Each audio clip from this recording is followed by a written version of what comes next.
Bueno, le pido que por favor me ayude a leer el título que aparece ahí en las pantallas. Está algo pequeño, para todos lo alcancen a ver. Pero vamos a leer lo que dice ahí. ¿Por qué necesito ir a casa? Piénselo usted como miembro de la familia a la que usted pertenece. ¿Por qué necesito ir a casa? A ver, los esposos. ¿Cuántos esposos hay acá? Ustedes están más felices que los de ayer. Ayer había gente más triste. ¿Cuántos esposos hay acá? Había unos que con un lamento, yo lo miraba y decía, pobrecitos, pobre hombre, Señor, ten compasión de ese caballero. Bueno, imagínese usted como esposo, ¿por qué necesito ir a casa? Piense un argumento para ir a su casa, para que cada día su lugar de destino sea su casa, después del trabajo, después de tantas cosas, después de la iglesia, al almuerzo en el pueblo, pues nosotros podemos muchas veces reunirnos, podemos reunirnos con nuestras familias a almorzar. ¿Por qué vamos a casa? ¿Qué argumento hay? Piénselo. De pronto, si alguno está pensando, ¿por qué si no voy mi esposa? No piense en eso, no piense en esas situaciones con su esposa. Piense en otros argumentos. ¿Por qué? Por ejemplo, en nuestra casa están las personas que nosotros amamos, ¿verdad? Por eso vamos a casa, ¿cierto? Ahí está nuestro círculo social más cercano y más amado, las personas más importantes para nosotros. ¿Por qué más vamos a casa? Porque allí en casa descansamos, ¿cierto? En casa nosotros dormimos y descansamos físicamente, pero no solo eso, sino que sentimos descanso. ¿Usted no siente que llega a su casa y como que se descarga? ¿No siente eso? Bueno, eso pasa en casa. ¿En casa qué más sucede? Bueno, muchas veces, como hablamos ahorita, en un pueblo donde las distancias son más amistosas, en casa nos alimentamos también, ¿verdad? No solamente comemos, sino que nos sentamos a la mesa con esas personas que amamos. Todo eso sucede en casa. En casa también nosotros estamos comprometidos, y así como tenemos muchos privilegios, por ejemplo, somos amados en casa, somos consentidos. ¿Usted lo consienten en la casa o no? ¿Sí? ¿Le dan besitos? Los que no le dan besitos, oraré por usted, para que le den más besos. Hacen falta los besitos. Y tenemos también responsabilidades. Entonces, por ejemplo, si uno va de visita a la casa de alguien, creo que normalmente no lo recibirían a uno. Qué bueno que llegó, tome la escoba. ¿Cierto que no? Pero en la casa sí. En la casa sí le van pasando uno la escoba. ¿Por qué? Porque en casa tenemos privilegios, pero también ¿qué más tenemos? Responsabilidades. Y es una de las cosas que nos hace sentir que en nuestra casa nosotros somos responsables de casa. Entonces, cuando yo voy a casa, yo puedo cumplir con mis responsabilidades en el rol que yo tenga. Entonces, por ejemplo, como papá, cuando yo voy a casa, yo también cumplo con mi responsabilidad de estar con mi hijo, de estar con mi esposa. Si yo me voy de mi casa y me voy a vivir por allá a otra ciudad 20 años, yo sigo siendo el papá biológico de ese hijo, ¿cierto? ¿Sí o no? Biológicamente sí, pero cuando yo vuelva 20 años después, ¿cómo será mi relación con él? ¿Qué tal será? Muy frío, ¿verdad? Probablemente seamos dos perfectos desconocidos. ¿Cierto que sí? Yo lo veo hacer un montón de cosas que no entiendo por qué las hace. Y tristemente eso pasa viviendo bajo el mismo techo. Entonces, cuando yo voy a casa, yo cumplo con esas responsabilidades. Cumplo con la responsabilidad de estar con mi esposa, de hablar con ella, de oírla. La esposa le pregunta a uno, ¿cómo le fue? Uno responde en una palabra. ¿Qué responde uno? Ya contó todo. Pero pregúntele usted a su esposa cómo le fue. Alístese, ¿no? Y una parte de nuestra responsabilidad como esposos es que escuchar, ¿cierto que sí? Cuando uno es novio, ¿uno es bueno para escuchar o no? Sí es bueno. Y después se hace loco. Hay que seguir escuchando, ¿cierto que sí? Hay que seguir escuchando, ¿cierto? ¿Amén? ¿Sí o no? Amén. Listo. Las esposas las veo sonreír. Bien, ahora vea lo que dice Efesios capítulo 2 versículo 19. Vamos a leerlo juntos. Leamos la palabra juntos. Dice, así que ahora ustedes los gentiles, o sea los no judíos, ya no son unos desconocidos ni extranjeros. Dice, son ciudadanos junto con todo el pueblo santo de Dios. ¿Y qué más dice? ¿Somos qué? Leámoslo juntos en voz alta, por favor. Esa última parte dice, son miembros de la familia de Dios. Somos miembros de la familia de Dios. ¿Cómo se siente usted con eso? Ahora, así como nosotros tenemos un hogar familiar, donde nosotros tenemos todos esos privilegios y también responsabilidades, nosotros también tenemos una casa espiritual y hacemos parte de una familia espiritual en la que tenemos un montón de privilegios y también responsabilidades. La familia del Señor está por todo el mundo y hay congregaciones sembradas en muchísimos lugares. Y el lugar donde usted sabe que el Señor lo plantó, esa es su casa. Así que deseo con todo mi corazón que usted sienta que este lugar es su casa. Hay personas en el Socorro que se congregan en otros lugares y deseo que esas personas estén plantadas allí y sientan que ese lugar es su casa. Así que cuando estamos plantados en casa, nosotros también tenemos un montón de privilegios. Por ejemplo, venir a casa y poder adorar al Señor juntos en familia, poder orar, poder recibir la palabra, son privilegios. Pero en casa, cuando pertenecemos a casa, también tenemos responsabilidades. En esta casa nosotros recibimos con mucho amor a todas las visitas, los amamos, así como usted seguramente lo hará en su casa, ¿verdad? Si alguien va a su casa, probablemente usted se esfuerce por atenderlo bien, se preocupa porque el lugar esté bonito y se preocupa por ofrecerle su tiempo y alguna atención. Nosotros también en casa. Pero nuestro mayor deseo no es tener solamente visitantes, personas que vengan a las que tratamos amablemente, sino que haya hijos de esta casa. Y ese es el deseo de Dios también. Y cuando pertenecemos a casa tenemos privilegios, pero también tenemos responsabilidades. Ahora volvamos al ejemplo de la persona casada. Imagínense que una persona está casada, un hombre se casa y lleva cierto tiempo de matrimonio y todo está pues funcionando bien. Pasa el tiempo, pasa un año, pasan 2, pasan 3 y de pronto la relación empieza a decaer. Ya como que la conexión, el feeling, todo eso ya no es como antes. ¿Sí pasa eso o no pasa? Solo pasa en el universo Netflix. ¿O sí pasa en la realidad? Empieza a decaer la relación. Y de pronto él tiene un horario de trabajo estándar, horario de oficina normal, y habitualmente llega a su casa a comer, pero un día no llegó a comer. Pasó el tiempo y tampoco llegó a dormir. Su esposa intenta comunicarse con él, está preocupada, pero es imposible, no logra comunicarse con él. Él llega al otro día temprano a alistarse para irse al trabajo nuevamente, pone justificaciones, intenta argumentar qué pasó. Su esposa obviamente no queda convencida, está indignada, hay muchos problemas en casa, él sale para trabajar, todo queda muy mal, él sigue quedándose en su casa. Algunos días después, unos 9 días después, sucede lo mismo, él vuelve a faltar a casa, se queda en otro lugar, al otro día vuelve a su casa y una tercera vez sucede unos 10 días después. ¿Qué está pasando? ¿Qué cree usted que está pasando? Hubiera sido más complejo preguntar qué es 2 más 2, ¿cierto que sí? Hubiera sido más difícil. Probablemente esa persona está con un cambio en su corazón y ahora ya la persona de su amor, el motivo de su amor no es esa chica de sus sueños con la que se casó, sino que puso en ese lugar a otra persona y ahora está siendo infiel a esa persona que un día prometió amar hasta que la muerte lo separe, ¿verdad? Y mira que el Señor Jesús un día es invitado a almorzar, a comer, no sabemos exactamente la comida, tal vez era en la noche, a comer en la casa de un líder fariseo, un líder judío que era fariseo. Y cuando él es invitado a comer, él está enseñando y en el medio del momento están pasando muchas cosas, él enseña muchas cosas, la gente se emociona durante la enseñanza, ¿no? Y una persona levanta la voz, esto le pasa al Señor Jesús más de una vez, él genera como muchas reacciones en la gente y este hombre levanta la voz en medio de todo lo que está pasando y en medio de la fiesta él dice algo bien fuerte, está en Lucas 14, versículo 15 al 24, vamos a leerlo. Dice, al oír esto, un hombre que estaba sentado a la mesa con Jesús exclamó, para que todo el mundo escuchara, era un banquete. Dice, qué bendición será participar en un banquete en el reino de Dios. Jesús respondió con la siguiente historia.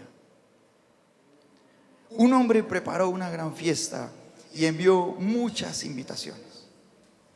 Cuando el banquete estuvo listo, envió a su sirviente a decirle a los invitados, vengan, El banquete estaba preparado. Pero ¿qué pasó, iglesia? Todos comenzaron a poner excusas. Uno dijo: acabo de comprar un campo y debo ir a inspeccionar. Por favor, discúlpame. Otro dijo: acabo de comprar 5 yuntas de bueyes y quiero ir a probarlas. Por favor, discúlpame. Otro dijo: acabo de casarme, así que no puedo ir. El sirviente regresó y le informó a su amo lo que habían dicho. ¿Y qué pasó con su amo? Se puso furioso y le dijo: ve rápido a las calles, a los callejones de la ciudad, e invita a los pobres, a los lisiados, a los ciegos, a los cojos. Después de hacerlo, el sirviente informó: todavía queda lugar para más personas. Entonces su amo dijo: ve por los senderos, detrás de los arbustos, a cualquiera que veas, insístele que venga, para que la casa esté como la casa esté llena. Dice el 24: pues ninguno de mis primeros invitados probará ni una migaja de mi banquete. Y me impacta mucho esto porque esta persona, mientras el Señor Jesús está enseñando, se emociona, ¿no? Y se levanta y dice: qué bendición será participar en un banquete en el reino del cielo. Claro, como estaban en un banquete, entonces él piensa en eso porque el Señor está enseñando. Y él dice: wow, qué genial ir al cielo y comer allá contigo. ¿A usted le gustaría ir al cielo a tener un banquete con el Señor? ¿Se ha imaginado eso? Yo me vuelvo como chiflado. Yo pienso el día que el Señor venga por mí. ¿Sabe cómo me siento? Como un niño que está esperando que su papá lo recoja del colegio. Cuando voy a Ágape y veo a la salida cómo los niños ven cuando llegan sus papás. Ágape es el lugar del centro de estimulación infantil que dirige mi esposa. Son niños de menos de 4 años. Y cuando esos niños ven a que llega su papá o su mamá, corren a ellos, corren y se abrazan bien fuerte. Yo me siento así. Y ahora uno se imagina cómo será ir y estar con el Señor Jesús. Claro, todo el mundo lo desea, pero el Señor, cuando Él escucha esto, Él siente su expresión y su emotividad. Pero Él empieza a contarles esta historia. Y Él cuenta esta historia porque es muy fácil decir cosas bonitas, ¿verdad? Decirle a alguien, por ejemplo: yo te amo. Eso se puede. O como cuando se paran frente al altar: será fiel hasta que la muerte se pare. Acepto. La amará siempre. Acepto. Decir: yo amo a Dios. Decir: yo soy hijo de Dios, soy miembro de su familia. Decir: yo amo a la iglesia, amo servir a Dios. O como este hombre: qué bendición estar en un banquete en el reino de Dios. Pero también es muy fácil decir una cosa y después hacer otra, y buscar una buena excusa para uno sentirse bien. Como en la historia del Señor, todas las excusas son muy buenas, son socialmente bien vistas, ¿verdad? Porque alguien dice: bueno, me compré un terreno y necesito ir a cuidarlo. Uno que le dice: wow, qué bien, ¿cierto que sí? Me compré unos tractores. Bueno, las yuntas de bueyes eran para eso. Me compré unos 5 yuntas de bueyes. Me compré unas máquinas para mi empresa. Wow, qué bien. Son todas socialmente bien vistas. No hay ninguna excusa que uno diga: wow, qué irresponsable. El otro dice: acabé de casarme. El amor. ¿Cuántos se sienten bien enamorados? Sí, el amor, tan lindo, ¿cierto? Son todas justificaciones socialmente bien vistas. Ninguna de ellas avergüenza. Todas se ven bien, pero muestran una realidad del corazón. Cada vez que una persona se justificaba para decirle a Dios: no tengo tiempo, discúlpame, no tengo tiempo, discúlpame, no tengo tiempo, estoy ocupado, no tengo tiempo, es que estoy enamorado, discúlpame. Cada vez que había una excusa, realmente muestra una realidad, y es que Dios ya no ocupaba el trono de su corazón. Cada vez que hay una excusa, lo que realmente hay detrás de esa excusa es que Dios ya no ocupa ese trono en el corazón, sino que alguien más lo ocupa. Y cuando Dios no ocupa el trono del corazón de uno, ¿quién lo ocupa? Pues podría ser cualquier cosa que uno ponga, pero muchas veces Dios es uno mismo. Muchas veces cuando Dios no está en el trono, Dios es uno. Y por eso uno se levanta y uno hace lo que uno quiera. Uno se levanta, toma decisiones como a uno le parece, uno se enamora de quien le parece, uno decide ir hacia donde le parece, porque el Señor de su vida es uno. Y cuando el Señor de la vida es uno, también uno decide cómo adora, si uno canta a Jesús o no, pero uno decide cómo lo hace. Cuándo puede orar o cuándo no, cuándo le dedica tiempo y cuándo no, porque el Señor no es ya Dios, sino que Dios es uno.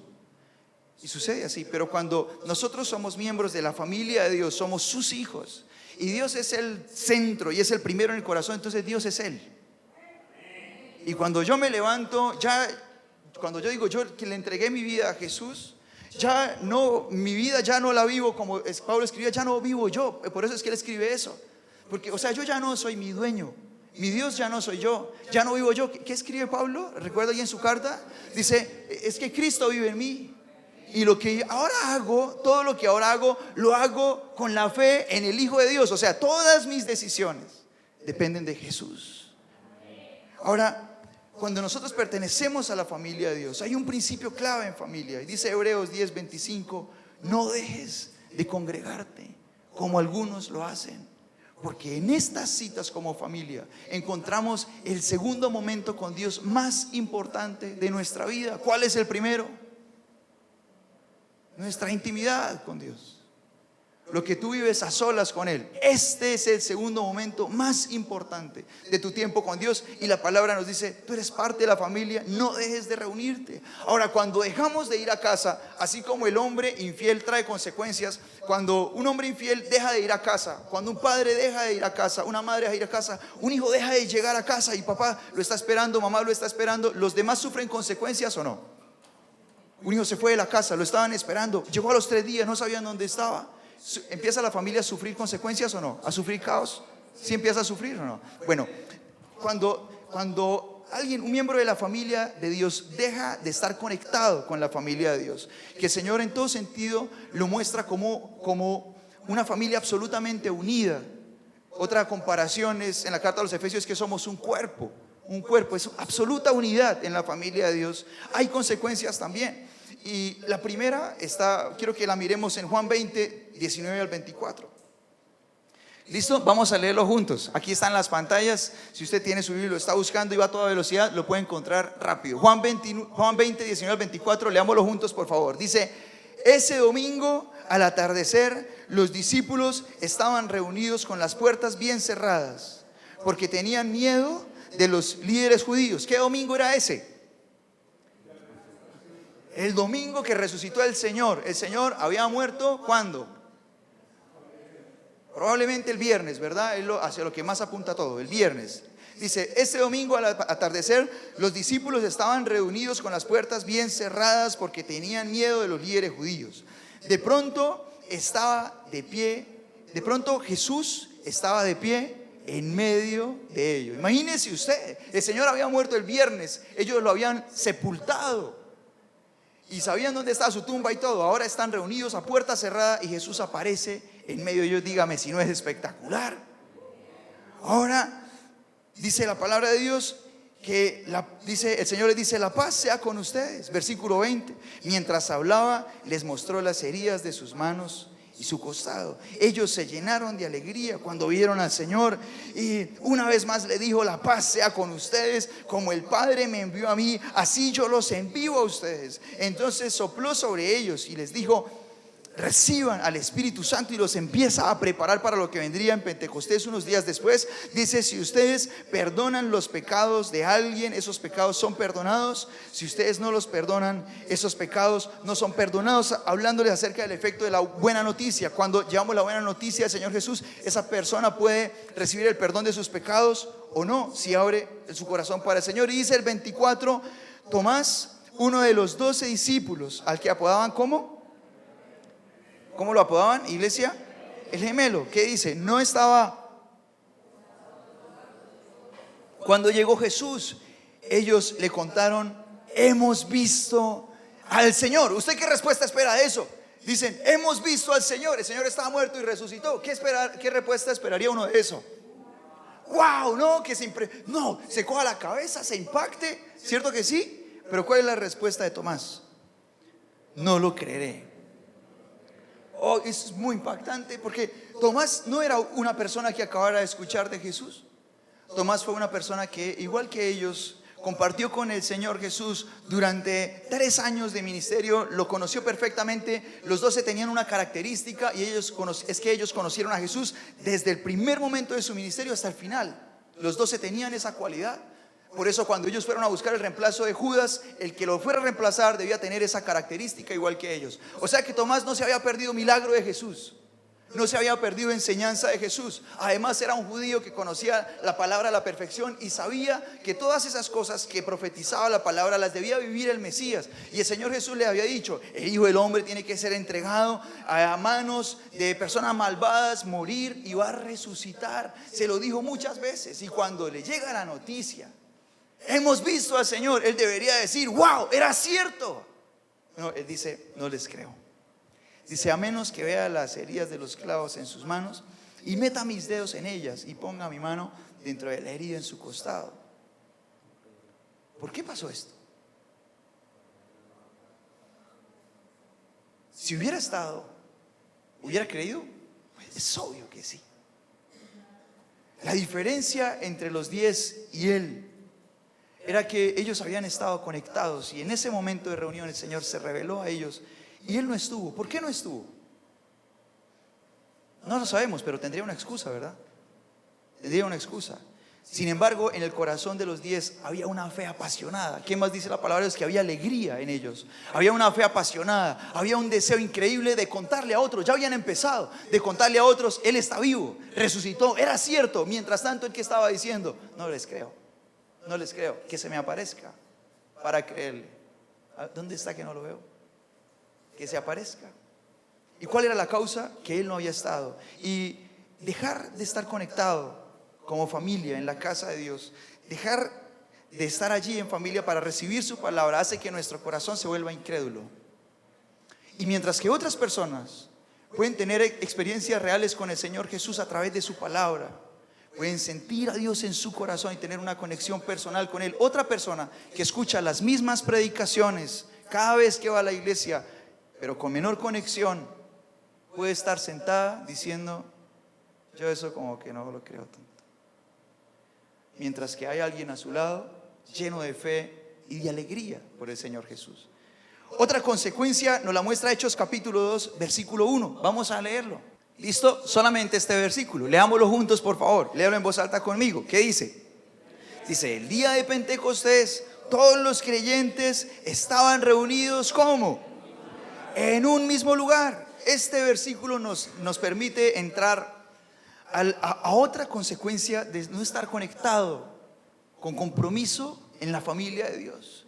Mira esto: el día de Pentecostés todos los creyentes estaban reunidos en un mismo lugar. Bueno, primero, ¿qué pasó ese día de Pentecostés que cuenta Hechos 2? ¿Qué sucedió ese día? ¿Alguien lo recuerda? Ese día, por primera vez, el Espíritu Santo desciende sobre la iglesia y llena a los creyentes como fue prometido desde muchos años antes. Y empieza a suceder todo lo que el Señor también había anunciado a la iglesia cuando viniera el Espíritu Santo. Y gracias a todo eso que sucedió y esa promesa que se cumplió, tú y yo estamos como iglesia aquí, ahora, hoy. El Espíritu Santo llenó de fuerza y de poder a cada uno de esos discípulos para que ellos amaran muchísimo más a Dios que a su misma vida y dieran su vida por Cristo sin temor. Hablaran de Él y sembraran la semilla. Fueron indetenibles, ni la muerte pudo pararlos. Y por eso tú y yo estamos acá en Colombia, al otro lado del mundo, 2000 años después, con Cristo en nuestro corazón. Convirtieron en leones, hombres que tenían miedo, se convirtieron en apasionados, igual que su maestro. Ahora, ese día pasó eso. Ese día fue el día de la promesa. Y dice: el día de Pentecostés todos los creyentes estaban reunidos. ¿En dónde? En un mismo lugar. Era un aposento alto y todos estaban en ese mismo lugar. Ahora, ¿cuántas personas había en Pentecostés? 120. Y aquí está el problema. El problema es que el Señor Jesús muere el día de Pascua. Y el día de Pascua sucede 50 días antes de Pentecostés. Hay exactamente 50 días entre el día de la muerte del Señor, que Él muere en la fiesta de la Pascua, y el día de Pentecostés. El Señor resucita al tercer día. Durante los 47 días siguientes, los discípulos empiezan a vivir cosas sobrenaturales. Los próximos 40 días el Señor Jesús se les presenta a ellos y ellos empiezan a verlo en diferentes lugares y circunstancias. Empieza a tocar su corazón. Los últimos 7 días son para esperar. Ellos deben esperar a que el Espíritu Santo venga y se cumpla la promesa. En una de esas apariciones, durante estos 40 días del medio, la palabra del Señor dice en primera carta a los Corintios 15 versículo 6 que el Señor Jesús se aparece a 500 personas reunidas en un mismo sitio. ¿Cuántas personas, iglesia? 500 personas reunidas en un mismo sitio. ¿Y cuántas personas recibieron al Espíritu Santo el día de la promesa? Y los otros 380 no fueron. Tendrían alguna excusa, ¿verdad? Pero ese día y por única vez, ellos vivieron el estruendo de la llegada del Espíritu Santo. Ahora, los 380 restantes, ¿recibirían al Espíritu Santo? Pues no lo sabemos. Tal vez sí, pero tuvieron tal vez que ser ministrados como la demás iglesia por los que lo habían recibido primero. La segunda consecuencia de la que te quiero hablar cuando no estamos conectados es estancamiento espiritual. Y no sé si alguien acá de pronto sienta a veces que ve a alguien y dice: yo quisiera ser igual de apasionado por Dios que esa persona. Dice: yo quisiera ser tan lleno del Espíritu Santo como esa persona. Yo veo a Dios en esa persona. Y dice: yo quisiera tenerlo. Bueno, el hecho de sentirse así, como un escalón abajo, sentir que su relación está como atrás del otro, y por qué si va a la misma iglesia que yo, está apasionado y yo no. Bueno, esta es una de las causas. Otra consecuencia de no estar conectado con la familia de Dios es el pecado mismo. Cuando una persona deja de estar conectada con el Señor, empieza a perder su sensibilidad y la capacidad de poder escoger de acuerdo a la palabra de Dios, y queda dependiendo de sus propios deseos, sus propios argumentos, y entonces fácilmente puede volver a pecar. ¿A quién le pasó eso? Bueno, pues al pueblo de Israel en todo el Antiguo Testamento. Desde el principio de la Biblia, el Señor empieza a mostrar que tú debes y yo debemos darlo todo, toda la semana, pero que hay que parar, y que el tiempo para esa parada en la que le consagramos ese tiempo a Dios es sagrado. Y empieza a extenderse. Obviamente nosotros ya no guardamos el sábado como en el Antiguo Testamento, pero eso no quiere decir que el tiempo con Dios no sea sagrado. El tiempo con Dios es sagrado. Es sagrado, es de Dios. O del que ocupa el primer lugar en el corazón de uno. El tiempo con Dios es sagrado, es de Él. Y si Él es mi Dios, entonces es suyo. Y el pueblo de Israel recibe esta instrucción de guardar este tiempo con amor para Dios durante toda su estadía en ese lugar prometido por Dios. Y estando allí, ellos tienen excusas para guardarlo a veces y otras veces no. Este sábado sí, tengo mucho trabajo, no, estoy ocupado, no, me voy de paseo, el otro será. Y vivían de esa manera. ¿Qué pasaba? Que ellos empezaban a decaer y empezaban, sin darse cuenta, a caer esclavos de sus propios deseos y a tomar malas decisiones, y empezaban a pecar. Finalmente terminaron presos y esclavos de países extranjeros que vinieron a capturarlos. Ahora, me impacta mucho algo que sucede en Génesis capítulo 13, y es un momento en que Lot y Abraham están muy prósperos, muy bendecidos por Dios. ¿Usted quiere ser bendecido por Dios? Bueno, ellos están siendo muy bendecidos por Dios, pero llega el punto de separarse. Entonces Abraham le dice a Lot: es tiempo de que nos separemos. Debemos ir a lugares diferentes porque ya no cabemos. Nuestros ganados son demasiados y nuestros pastores ya están peleando por pastos. Entonces, a donde tú vayas, yo te dejaré ir con todo tu ganado. Yo me iré exactamente al lugar opuesto. Y la palabra de Dios dice en Génesis 13, ojalá usted lo lea en su casa con mucha atención, que Lot empezó a mirar la tierra de Canaán y empezó a mirar para todas partes.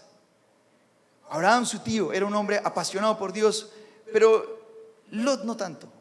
Y empieza a mirar para todas partes, y de pronto ve el valle del Jordán, y ese lugar se veía increíble para un ganadero. Tenía agua constante, había pastos constantes también. Y la palabra del Señor hace una comparación cuando él ve el valle, y dice que el valle de Zoar se veía como dos lugares. ¿Está conmigo, iglesia? Como dos lugares. El primer lugar, dice, se veía como el jardín del Señor, y el segundo se veía como el valle de Egipto. Por si acaso de pronto alguno no conoce alguno de esos lugares, le voy a decir qué representan. El jardín del Señor es el lugar donde la relación con el Señor y entre el Señor y el hombre es perfecta. Es el lugar de la creación, donde hay perfecta conexión entre Dios y el hombre, y entre el hombre y Dios. Ese es el primer lugar. ¿Está conmigo? Y el segundo es el valle de Egipto, el lugar donde fueron esclavos. El valle de Zoar se parecía a los dos lugares, porque los dos lugares se ven bien. Y cuando uno no tiene la dirección de Dios y no está fino en su corazón, Uno puede ser engañado porque las apariencias de ambos lugares pueden ser muy similares. El lugar de la bendición puede parecerse muchísimo al lugar de la esclavitud, muchísimo. Y uno puede decidir por el lugar donde va a ser esclavo, donde su familia va a caer. Uno puede escoger por el lugar donde sus sueños van a morir, donde su relación con Dios va a morir, pensando que es el lugar de la bendición. Lot escoge el lugar y se va a vivir a Sodoma y a Gomorra. La moral de su familia se va al piso. Sus hijas se convierten en mujeres totalmente libertinas e inmorales. Acaba con su propia familia, acaban viviendo. Bueno, usted puede leer Génesis y darse cuenta de todo lo que pasa. Ahora, me impacta también que el pueblo de Israel tenía una instrucción en medio de ese país, de la tierra prometida. Y el Señor les dice: por cada 7 años que ustedes vivan, trabajarán 6, y el séptimo ustedes pararán, será un año sabático, ustedes ahorrarán y descansarán, y ese tiempo lo entregarán a mí y a su familia, vivirán para ustedes. Ese es un mandamiento específico para ellos en cuanto a cronograma. ¿Sabes cuántas veces ellos guardaron ese año sabático? Durante los casi 500 años que vivieron en la tierra prometida, ninguna, nunca lo hicieron.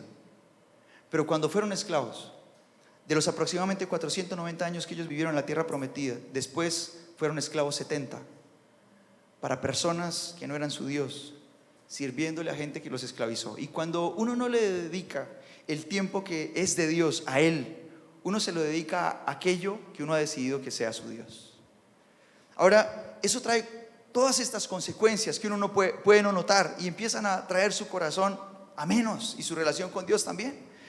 Pero cuando estamos comprometidos, todo eso siembra vida en nosotros. Y por eso Lucas capítulo 2, versículo 52 dice, vamos a leer lo que dice la palabra del Señor en este versículo. Dice: Jesús crecía, leámoslo fuerte, en sabiduría y en estatura y en el favor de Dios. ¿Y de quién más?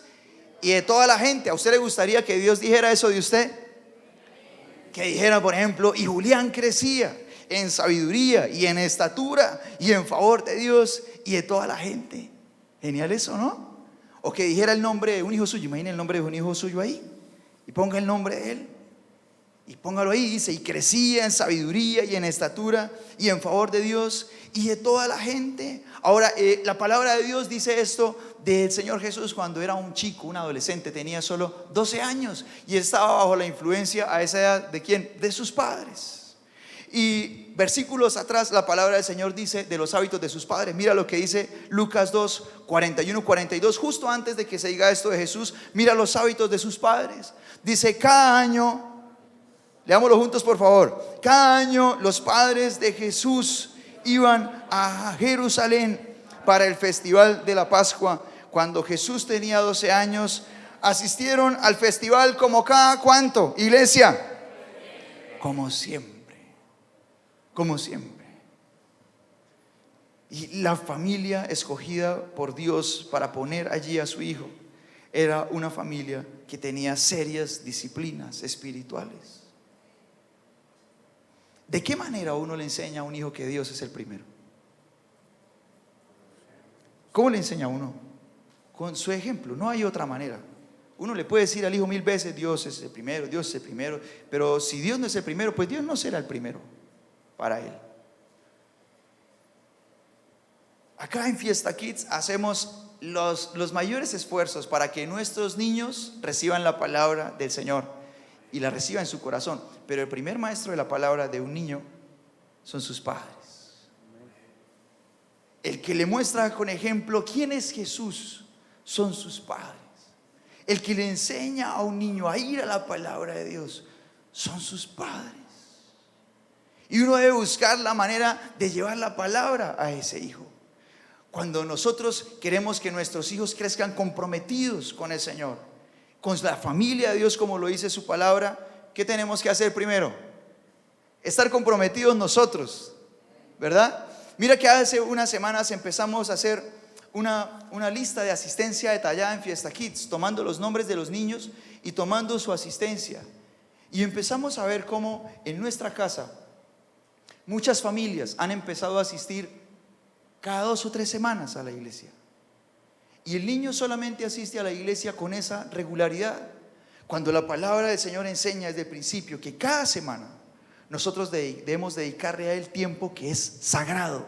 Cada semana debe haber tiempo para Dios que es sagrado.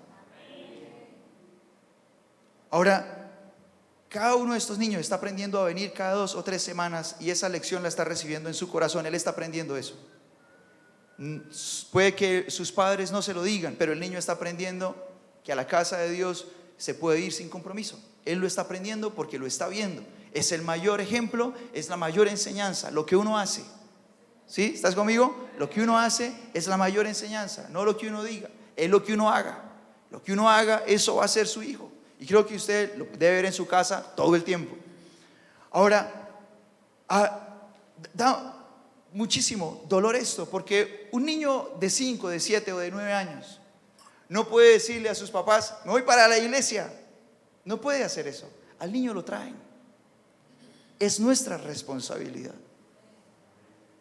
Si el Señor es mi Dios, yo soy parte de su familia, ese tiempo en familia es sagrado. Y si yo quiero que mi hijo crezca con el corazón de Jesús, ¿qué debo hacer? Siempre será su decisión, su fe, ¿no? Pero ¿qué debo hacer? Si yo quiero que mi hijo tenga toda la expectativa para crecer con un corazón como el del Señor Jesús, yo por lo menos debo tener las actitudes de María y de José, ¿no? Por lo menos. Más adelante, cuando el Señor Jesús se convierte en una persona autónoma y adulta, el mismo Evangelio nos muestra una de las grandes disciplinas espirituales del Señor Jesús como nuestro modelo, ejerciendo su ministerio. Vamos a Lucas 4:16. Dice: cuando llegó a Nazaret, la aldea donde creció, ¿qué dice la palabra? Fue como ¿qué, iglesia? Fue como de costumbre a la iglesia el día de descanso. El día que como judío tenía consagrado para Dios. Dice: y se puso de pie para leer las escrituras. El Señor Jesús, sin duda alguna, fue una persona de serios compromisos espirituales, y su ejemplo debe ser el nuestro. Por eso la palabra del Señor dice en 1 Juan 2:6: los que dicen que viven en Dios deben vivir como Jesús vivió. Ahora, el Salmo 92 del 11 al 15 nos muestra de manera grandiosa todo lo que sucede en el corazón de una persona plantada en la casa de Dios, comprometida con su casa. Vamos a leer el Salmo 92 del 11 al 15, por favor, léalo conmigo en voz alta. Dice: mis ojos vieron la caída de mis enemigos, mis oídos escucharon la derrota de mis perversos oponentes, pero los justos florecerán como palmeras y se harán fuertes como los cedros del Líbano. ¿Qué dice? Trasplantados a la casa del Señor. ¿Florecen en dónde, iglesia? Florecen en los atrios de nuestro Dios. Dice: incluso en su vejez aún producirán fruto, seguirán verdes y llenos de vitalidad, y alabarán a Dios, declararán: el Señor es justo, es mi roca y no existe maldad en él. Iglesia, papá Dios es bueno. Es un privilegio estar en casa. Es un privilegio estar en casa. Papá Dios es bueno.